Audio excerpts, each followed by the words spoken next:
Сәлеметсіздер ме? Қош келдіңіздер модный тренд каналыма. Бүгін мен сіздерге юбка баллон туралы айтатын боламын. Көктемнің басты хиті деп айтуға болады шар юбкасы.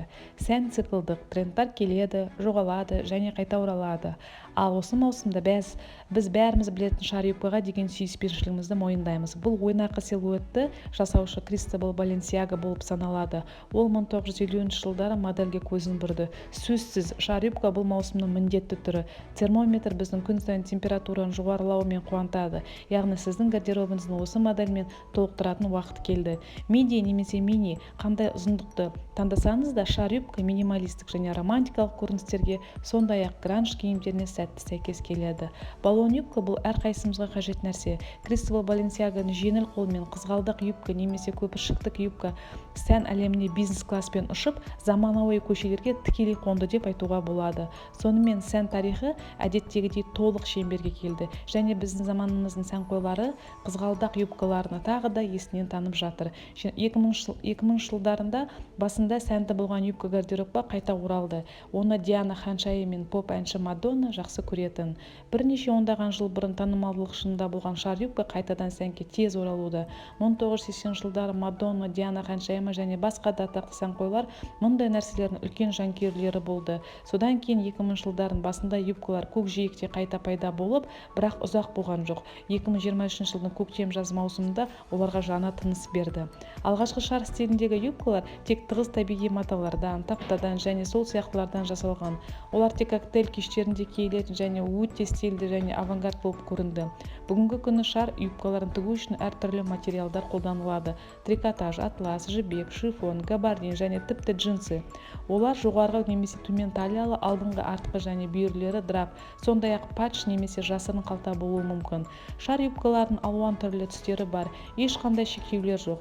Юбка пішіні және моделінің өзектілігін бұзатын жалғыз нәрсе бұл жарқын үлкен басып шығару. Сондықтан олардан аулақ болуы керек. Шар юбкасының тігісі кең болғандықтан оның үстіңгі жағы тұлпар үлкен допқа ұқсамайтындай етіп, тығыз етіп таңдалуы керек. Мұнда юбкамен футболкалармен, мөлдір блузкалармен, жемпірлермен, тар курткалар органикалық көрінеді. Жіңішке белбеу-белді кенде кетпеу үшін юбкаға тамаша қосымша болуы мүмкін. Жақсырақ юбкамен бірдей түсті.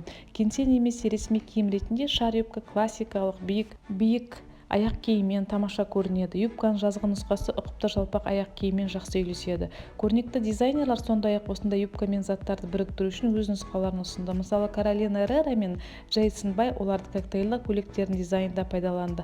Ал содан кейін Love Shack, Fancy сияқты брендтерден негізгі қалаушы Ребекка Хессел, Коун әртүрлі тәсілдерді мен жағдайларға киюге болатынын айтқан. Ең соңғы талай юбкасымен армандаған қызғылт гүлді органза мен жоғарғы төмен көзқарас ұстанған брендтарда бар. Егер біреу мұндай нәрсені күнделікті киюге тым әдемі деп ойласа, ол қателеседі. Бұл сәнге әсер етушілер миди ұзындықты таңдау арқылы ең жақсы түрде көрсетеді. Мысалы, атласты шар тек романтикалық блузкалар мен еліктіргіш шыңдармен ғана емес, сонымен қатар үлкен өлшемді свитерлармен, басып шығарылған футболкалармен, бомбардирлармен, былғары курткалармен, тіпті капюшоны бар капюшондармен жақсы көрінуі мүмкін. Көйлек түбі мен қарапайым үстіңгі киім арасындағы бұл контраст әртүрлі жағдайларға сәйкес келетін таң қаларлық үйлесімдегі көріністі жасауға көмектеседі. Бұрын сонша сәнде болған, трендта болған 80-90 жылдарда біз теледидардан көретін, модада болған, тек қана балда ұсынылған, мультфильмда болған юбка, көйлек ретінде көрінетін стиль қазіргі таңда күнделікті образдың біріне айналды деп айтсақ болады. Сондықтан біле жүріңіздер, міндетті түрде соңына дейін көріңіздер, өздеріңізге керекті модельді түртіп қойсаңыздар болады. Рахмет.